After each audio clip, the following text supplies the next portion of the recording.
Samantala, Department of Justice bumuo ng lupo na mag-iimbestiga sa kasong tax evasion laban sa mga korona.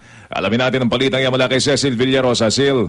Lumikha na ng panel of prosecutors ng Department of Justice na mag-iimbestiga sa inihaing kasong tax evasion laban kay dating Chief Justice Renato Corona.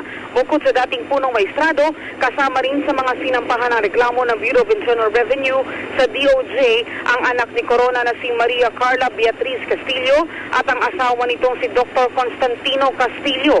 Kinilala ni Prosecutor General Claro Arellano ang mga bumubuo ng panel na sina Senior Assistant State Prosecutor Rose Ann Balawag na siyang tatayong chairperson, habang miyembro naman sina Prosecution Attorneys Roland Estepa at J.V. Lawrence Bandong. Ang nasabing lupon ang magasagawa ng preliminary investigation sa kaso at ang magdedesisyon kung may probable cause para ito iakyat sa korte.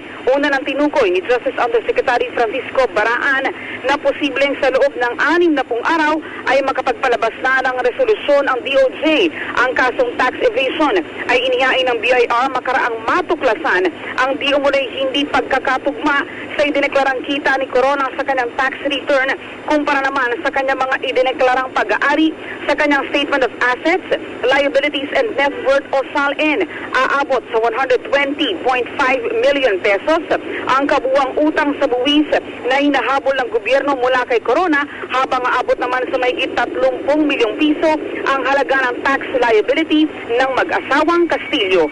Ang inyong kapuso sa Villarosa nag-uulat para Super Balita sa Umaga Nationwide.